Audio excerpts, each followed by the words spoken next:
Podcast with me, Kristy. I'm here with the one and only Tom Fox.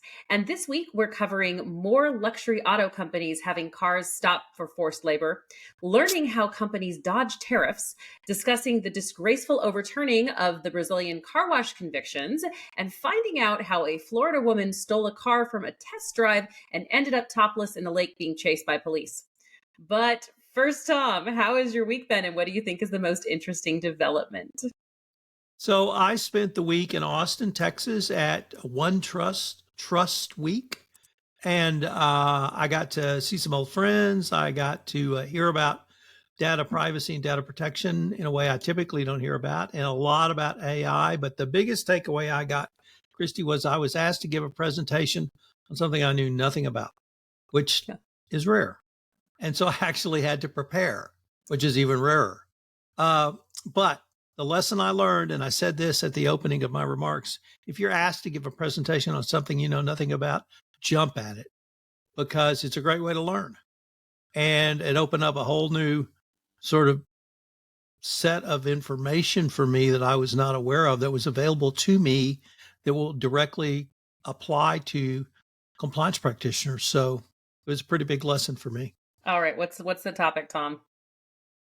It was on AI governance. And so we were looking at what has the government said, and our remit was from the DOJ, which is not much, but it turns out there's a 130-page report or memo or something from the Department of Energy on AI governance, and they go into incredible detail. Things like risk assessment, your governance committee, third-party risk management, internal controls, policy and procedures. Any of those sounding familiar? I mean, just a little bit. A couple of elements, maybe, of the 7. It sounds awfully familiar. Yeah. Yeah. And so, and they went through and they listed all of the things that you need to consider. And they listed sort of down the road things you might want to consider in a format that was easily readable, non-technical, that I found, frankly, just stunning. Fantastic. All right. Who knew? In the Department of Energy. The Department of Energy. Shout out to the Department of Energy. That's one we don't hear from very much on this podcast, but no. All right, Tom, where do you want to start? ExxonMobil, Trojan horses? What do you think? Trojan horses or T-Rex? I'm not sure what we should call this. I was a little disturbed by this, perhaps more than you will be, because this is a story about some activist investors who brought shareholders proposals to Exxon. Exxon objected. They withdrew the proposals, and then Exxon turned around and sued them. The SEC has tried to work very hard under the Biden administration to make shareholder proposals easier to get them to the full shareholder meeting at the annual meeting. And this is just, I think, a bullying attempt by Exxon to keep people from bringing shareholder proposals. And now you'll be sued every time, even though you have the SEC mandated legally right to do it. So it looks like to me to be one big bully beating up on some very little people. Yeah, well, it's interesting. So this has been filed in New Orleans, which is the Fifth Circuit, isn't it, Tom? Is that Fifth Circuit? It is the Fifth Circuit. It is the Fifth Circuit. So they've got some pretty likely they got some friends, I imagine, on that court. I mean, look, I reading the article, I can see both sides in terms of the SEC mandate is that if you have $2,000 worth of shares and you've been in the company's ownership, you've owned it for 3 years, then you can bring a shareholder proposal. And even reading it, I kind of went back and forth a little bit, because at one side, a lot of this is being run by very specific agendas, whether it's very progressive or very conservative, to try to get points of view before the board that will never pass or that are antithetical to the company. For instance, ExxonMobil and very strong, greenhouse protections and climate disclosure and all those kind of things that are not in the company's interest, I suppose. But on the other hand, they are owners, right? $2,000 of shares is ownership. And the people in the article were talking about wanting to get information before the board that perhaps they're not thinking about, and getting a diversity of views in front of them to consider. So, I mean, I can kind of see both sides, but I certainly, where do you fall on this one, Tom? Do you think that there should be limitations, or do you think that it should just be allowed, that the current threshold is good enough? I think the current threshold is good enough. And, if Exxon can't take a few low slung shareholder proposals, they ought to be able to manage that more easily and more efficiently. Yeah. No, I think that shareholder activism and proxy season proposals are the future in terms of getting the company to have to respond to some of this stuff. So I think that it plays a powerful role, and on the whole is really beneficial in terms of helping companies to take stands on things they might not want to, and it's beneficial for people who are choosing whether to invest in them or not. So makes a lot of sense, but it'll be interesting to watch what happens in the Fifth Circuit and then going up the chain from there. Well, just because it was filed in New Orleans, that's the district court. So it has to go to the district court first, and then it goes to the angels of death in the Fifth Circuit. Oh, the appeals. Yeah, right. It starts there and then goes to the appeals in the Fifth Circuit. Our besties there at the Fifth Circuit. So we do have some Supreme Court information actually later today that came out of the Fifth Circuit. So stay tuned for that excitement, which actually is exciting to me. So shall we move to my perennially favorite topic, which is what's going on with the Uyghur Forced Labor Act and China? Yes. So what do we got? Good answer. Yes, again. All Ditto, right. ditto, ditto. So a few weeks ago, we were talking about Volkswagen's cars, including the Audis, Porsches, and Bentleys, being held at the border because they included parts from the banned regions in Xinjiang in violation of the Uyghur Forced Labor Act. Unfortunately, it's worse than that in the car industry. That's courtesy now of BMW and what I call Jaguar Land Rover, because I lived in Britain for 9 years and my husband calls them Jaguars as opposed to Jaguar. So apologies for that. A report has come out by the U.S. Senate Finance Committee's chairman, who found that at least 8,000 BMW Mini Cooper cars were imported into the U.S. with components from a banned Chinese firm known as JWD. This reporting, by the way, comes from the BBC, so the British Broadcasting Company. Senator Ron Wyden stated that, quote, automakers' self-policing is clearly not doing the job, unquote, which sounds ominous to me, especially since these folks in this committee have asked the DOJ to start prosecuting people for the violations. So the report noted that Jaguar Land Rover has imported spare parts, which included components from JWD after that company was put on the banned list. Not ideal. Jaguar Land Rover said that it is now identified and is destroying the leftover stock of parts. For its part, BMW said it has taken steps to halt the importation of the affected products and will be, quote, conducting a service action with customers and dealer notification for affected motor vehicles, unquote, which I think means they have to write uncomfortable letters about the Mini Coopers being created with slave labor. Not ideal. But interestingly, this all comes amidst the single largest expansion of what's frequently called the UFLIPA list. On May 16th, recently, the U.S. Department of Homeland Security added 26 China-based textile companies to the Uyghur Forced Labor Prevention Act entity list. So the largest expansion in the history of that act. And I think this focus on certain industries is interesting. So obviously, there are industries that are more susceptible to modern slavery issues, automobile manufacture, and of course, fast fashion relating to this textile industry. But it's occurring to me that it almost may be like the FCPA industry sweeps of yesteryear, Tom. Do you think that analogy holds, or is this different? I think this is different.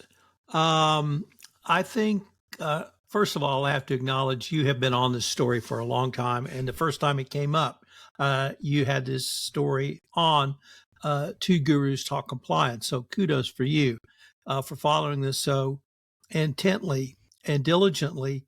But the thing that struck me was that it was the U.S. Senate Finance Committee that issued this. And this is not an enforcement action.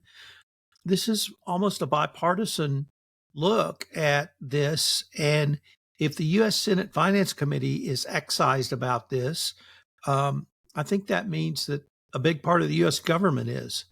And it should send a very strong message to companies that, even if the facts are convoluted and something changed in the middle of your manufacturing process, you've got to stop and you've got to remediate and you've got to go the extra mile to make sure that if you are caught in this, that you remediate and you document that remediation.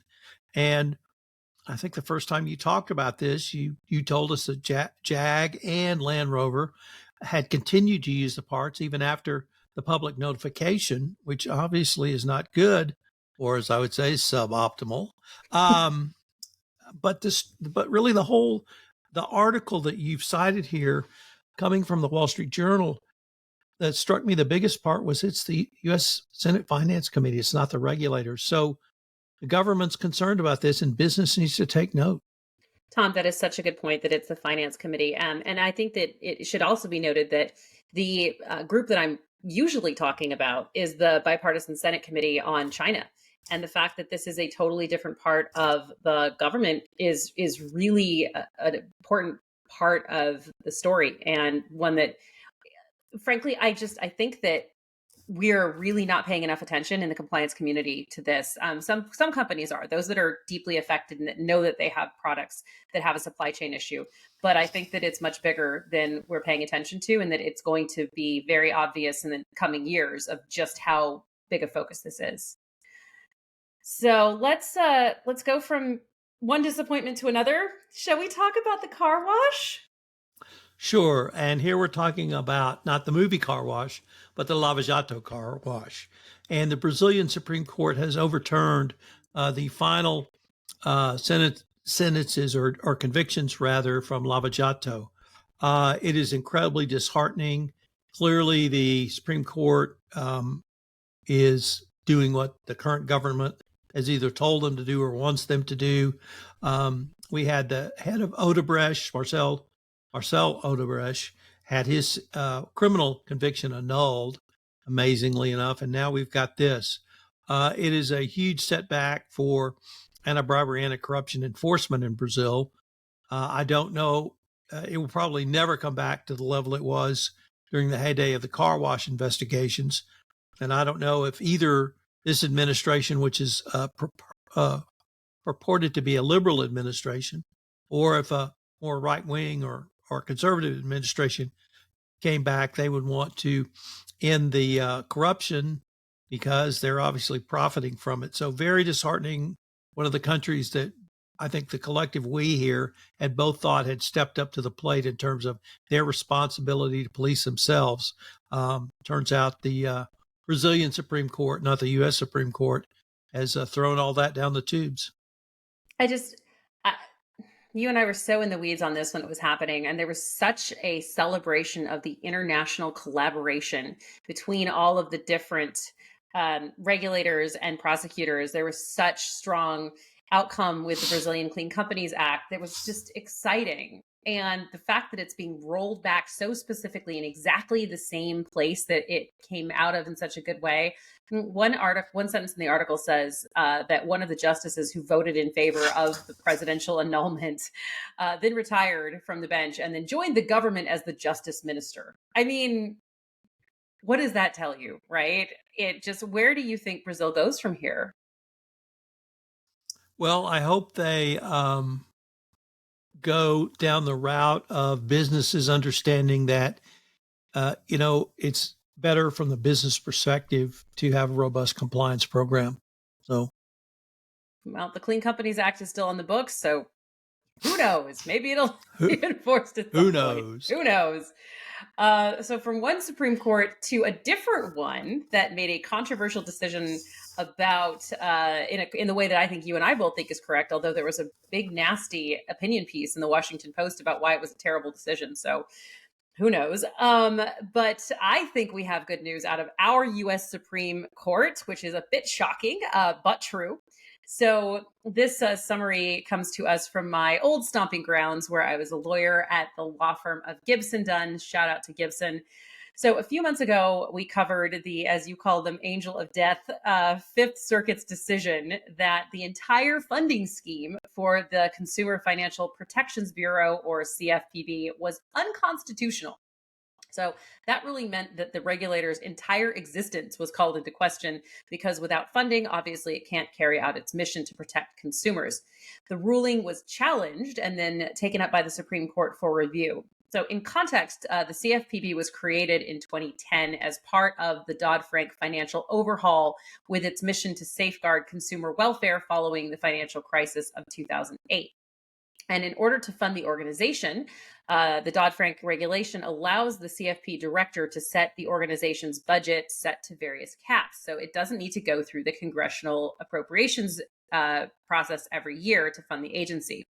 So the original folks who brought the case argued that since the CFPB's funding was, in their eyes, constitutional, this is where it gets fun, all rules promulgated by them were invalid, including the payday lending industry's regulations, which is what the plaintiffs were coming for. So the CFPB argued that many parts of government are funded in ways allowed by statute in perpetuity, rather than needing to go through the annual congressional appropriations apparatus. And the Supreme Court agreed with this logic, meaning that the Consumer Protection Agency is alive and kicking for the foreseeable future, which is good news for consumers and also for our people in the compliance world. So, Tom, this case is obviously part of a barrage of cases going through the judicial systems that seem intent on dismantling the administrative state.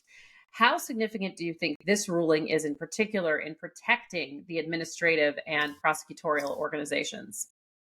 Well, I think this case was huge because of the inane arguments by the other side, or the losing side in this case. And I think the Supreme Court realizes that it would be complete chaos if they not only invalidated agencies that have been created, but all of their rulemaking. Although the Supreme Court seems capable of anything at this point, but at least some sanity ruled in this case. It's about the best we can say. Hey, I mean, we'll take it. Any of our wins from the Supreme Court at this point, we'll take. Um, so we've been talking about some ineptitude today. Can we talk about more ineptitude? Because this one was not a case that I'd followed, Tom. And when I read it, it was mouth agape kind of activity for me. So tell us about Fat Leonard, please. Sure. So I did follow this case quite extensively. Fat Leonard was a logistics supplier in the Far East, and he supplied the U.S. Navy, and he did so through a massive campaign of bribery and corruption of U.S. naval officers. He has been arrested, escaped justice, was rearrested, and he's waiting for final sentencing. This, however, deals with the Navy officers who were corrupted and accepted bribes from him. And a large number resigned, a smaller number took guilty pleas, and yet a smaller number actually went to trial. Well, all of those who took guilty pleas and went to trial had basically had their cases thrown out or dismissed because the U.S. government engaged in prosecutorial misconduct and did not divulge statements that were favorable to the defense. It's just a basic prosecutorial error. Prosecutors 101. It's just a disaster for the JAG Corps to something like this to have happened. The Fat Leonard case was just fascinating. It's up there with one MDB. And here's the best part. While he was awaiting his first trial that he escaped justice from, he did an 8-part podcast series where he admitted to everything. Yes, on the record. So that's why I know so much, because he told us. Anyway, it's just a terrible prosecutorial mistake. The U.S. Navy Logistics and Supply Department has not recovered from this, and it may be a long time before they do. So if you haven't read about Fat Leonard, do. And apparently I'm going to go listen to Fat Leonard's podcast, because he basically, the article opens with quotes from one of the people on the stand saying, "Yes, I accepted bribes, and yes, I am a traitor to my country." I mean, those are real strong words, and the idea that some of this is all going to get thrown out because prosecutors had enough. They didn't have to do what they did. They had people admitting on the stand that these things happened. I don't know what they were thinking. Do you think that they were just trying to make sure that their case was airtight by not sharing evidence as required by law? Or do you think that they were worried they'd lose? What do you think was happening here? I've never been a prosecutor. I've never worked in the criminal justice system. I really have no idea. Yeah, it seems so unnecessary. I don't know if this is good or bad, but the fact that many of them have already served their prison terms and will have post reductions to misdemeanors or whatever that's going to end up being. But honestly, it's a terrible thing that happened, and prosecutorial misconduct is definitely something that we don't want to see. So it's a shame. Yep. But Tom, I'm shocked to say this. You know my pet peeve, corporate monitorships not being given. We have two this week. Two. So this story comes from the Wall Street Journal. It's written by our friend Menki Sun, and it's titled "Binance Gets Two Compliance Monitors in Settlements with U.S. Authorities." So Binance is, of course, the world's largest cryptocurrency exchange, and we've been following its saga for the past year. Back in November, it pleaded guilty to violations of U.S. anti-money laundering statutes and sanctions rules, amongst others. Binance continues to break new ground. Not only does it have a monitor appointed by the DOJ, but it also has one imposed by FinCEN, which is the Treasury Department's anti-money laundering unit. Industry insiders say that having two monitors could be problematic. I have worked on two corporate monitor ships. I can imagine that's true. It is unclear how these two folks will work together, especially as one has been assigned following the criminal conduct with the DOJ and the other for civil misconduct with FinCEN. So congratulations to Sullivan and Cromwell, the law firm, and Forensic Risk Alliance for being selected as the outside monitors. Binance is bracing for this monitorship storm. It has already staffed a dedicated monitoring liaison office to ensure seamless and effective operations. So two monitors, Tom, this is an exciting day. Is this a total outlier, or maybe, just maybe, are we reviving the monitor trend? What do you think? Kristy, I'm afraid to say it's an outlier. Come on. This case was one of the most egregious we've ever had in the AML world. $4.4 billion fine. We discussed the criminal penalties assessed against the founder and CEO, CZ, in an earlier podcast. The interesting thing for me is the two monitors, perhaps not unexpected given you have two government agencies. But Sullivan and Cromwell thought they were lined up to be the monitors, and they are buried in FTX work. And I think there was some concern that about them representing the former competitor. Nevertheless, FRA, or Forensic Risk Alliance, is the other monitor. So we've got two monitors. It's pretty clear to me that the U.S. government wants to keep their thumbs stuck in Binance so they can watch them to see what's going on, to see if there really are some sort of arm of the Chinese government. And having these two monitors is probably a good way to do that. I assume they have the money to pay for this, but they're probably looking at $100 million a year in monitor expenses. I mean, honestly, right? There was so much scandal around. I worked on the Siemens monitorship, and the records ended up in front of Congress arguing about the costs. But this one, I don't think they're going to have much of an argument. They're just going to have to take it. So it'll be. I'm glad that there's a monitor. I think that the conduct was so egregious that looking over time to make sure that they're actually getting on the straight and narrow is a valuable thing, and they should be doing it. Kristy, next we have a story that I debated whether it really was important enough for us to talk about, and at the end I decided it was. even though it's a small case, and it's a case involving a company called, let me get this right, Merck KGIA. It's a German company. It's their North American business unit. But they had employees who tried to illegally sell certain biochemicals to China. And why the Wall Street Journal wrote about it in the Risk and Compliance Journal, and why I wanted to bring it to our listeners' attention was this is the first export control case where a full declination was granted based upon the corporate enforcement policy. Now, in the FCPA world, that means you self-disclose, you extensively remediate, you extraordinarily cooperate, and you give back your ill-gotten gain or profit disgorgement. I don't know if there were profits here, but if there were, those were given back. But this is the first time we've had a declination. This is going to be the model for companies. The Department of Justice is encouraging and trying to persuade companies to self-disclose. I think we're moving to some sort of government business partnership in enforcement, which doesn't really fit the model of a prosecutorial model of a Department of Justice.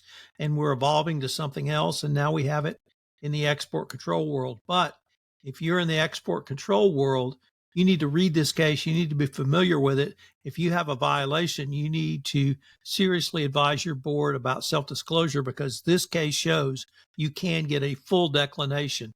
I don't know how high up the people in the company were, but this is still an impressive result. Okay, can we just say cheers to the North American compliance officer? According to the article, they found this one. And that's pretty impressive. They saw the pattern and went, wait, what is going on right here? I'm not sure about this. And the self-disclosure happened in a week, within a week of finding out about this. So this is basically setting the playbook for everybody to do this correctly. And I agree with you. People should read it. But congrats to the compliance officer for being the big hero in this. That's excellent news. Well done. Let's go from export controls to something vaguely related, which is tariffs. And this piece is from the New York Times, and it's starkly titled, How Companies Dodge Tariffs, which I imagine could be a book. But this one is very specific. It starts with politics, which in this case is not actually very binary, because the former Trump administration and current Biden administration are both big fans of tariffs, especially on China. China is a theme today. Anyway, no matter which gentleman is reelected to the presidency in November, the tariffs are likely here to stay and to expand. Both administrations have touted their tough on China stance, but critics say that tariffs don't work because companies just dodge them using what is called in the article the gray market. So the article notes that China telecom giant Huawei was able to create the Mate 60, which is a smartphone powered by a high-end semiconductor, using technology that was supposed to be kept out of the company's hands by the CHIPS Act passed by Congress. So Huawei allegedly used a web of gray channels to get the banned materials it needed to make the chips. In the article, an associate professor at the Copenhagen Business School summed up the situation as a failure of, quote, America's flimsy controls, unquote. I wonder how he really feels, to curtail the suppliers. The article noted that companies are eyeing tariff dodges with respect to Chinese electronic vehicle production. Tariffs have recently been up to 100% from the 25% they were on recently. So in response, companies are ramping up production in Mexico so they can send materials across the southern border instead of signing up for a 100% markup on their products from China. So the article really went back and forth on whether tariffs were effective, whether we should have them, whether they're useful policy. Tom, what do you think? Are you pro-tariff? Are you anti-tariff? Do you think that compliance officers should be paying attention to how companies dodge tariffs? What do you think about this? Tariffs are a part of our U.S. government's economic and political consideration, and they can be brought to bear, obviously, and it's something that every compliance officer needs to be aware of. If you're importing, you need to be aware if whatever the situation is. And tariff dodging, I read this article as well, and I really liked it. I think it was the Times, but it may be in the It was the Journal. Times. At the Times, he brought this article forward. And so I think every compliance professional needs to go down and talk to their import-export department to see what's going on. And as things get worse with China, as things get worse between China and Taiwan, uh, all of these are going to be big considerations, certainly around anything silicon chip related. Yeah, I think that we're entering an era where we see more and more of these kind of convergent, whether it's the Uyghur Forced Labor Prevention Act, whether we're seeing other places where we've got export control violations, people paying more attention to sanctions, people now looking at this tariff dodging, all the supply chain issues. There really are lots of reasons to be paying close attention to what's going on here. Shall we move from China to Vietnam? We should, because the Vietnamese Communist Party has nominated their top anti-corruption crusader to be the next president. And you would not have expected to get this out of Vietnam, but Vietnam has had a huge corruption problem. To its credit, the Communist Party, who's the ruling party in Vietnam, recognized this, and several senior officials have been called out, have been kicked out. They've been prosecutions of private citizens. One woman was given the death penalty for her $12 billion corruption case. And Vietnam has really made a change at the top. And anytime you can get the anti-corruption crusader to be your president, I think it's a great thing, and we should celebrate it. We should celebrate it. I was a little bit, I don't know anything about the Vietnamese political structure, but apparently the job of president doesn't carry as much power as we would hope that it would. But the article also noted that Vietnam's really been moving in the right direction, especially in the corruption perceptions index. I think it went from 86 to 113. So the fact that it's paying attention to this and really highlighting this crusader is fantastic. So way to go, Vietnam. Much better than Brazil at this moment. Much better. Much better than Brazil. So, all right, shall we move from a place going in the right direction to Florida to wrap this up? Sure. Okay. Well, we'll wrap up this party the way that all good parties should end, and that's with our friend, the Florida woman. So Florida woman Melina Logan took the ride of her life this week, which featured a high-speed chase that ended in a lake, which is exciting. How did it start? Well, Miss Logan took a test drive in a brand new 2024 Honda Civic from a car dealership in Palmetto Bay, Florida. When the dealership salesperson got out of the car, Miss Logan didn't. She took off in it. The police began to chase her, so she decided to drive recklessly through heavy traffic, at some points weaving through at 90 miles per hour. To get through traffic when it started to slow down, she pulled up onto the paved shoulder. But unfortunately for her, traffic did in fact completely stop and she crashed into 3 cars. But did that stop her? Absolutely not. The driver's side door was smashed against a concrete barrier, so she jumped out of the passenger side and then over the barrier and dove into the lake. Is that the end of the story? No. Police threw her rescue ropes, but she tried to swim away. So they jumped in after her and tried to detain her. She pushed back, but was eventually taken down and emerged topless from the scuffle. She faces several charges, including grand theft auto, battery on a police officer, and fleeing police. Strangely, Tom, it turns out that Miss Logan is in fact from North Carolina. But since she's going to jail in Florida for a long time and her crazy conduct took place in Florida, she is most definitely a Florida woman. Even if an honorary Florida woman? She's there now for a good old long time after all that malarkey. So on that note, thank you for joining us on Two Gurus Talk Compliance. I'm Kristy Grant Hart. And I'm Tom Fox.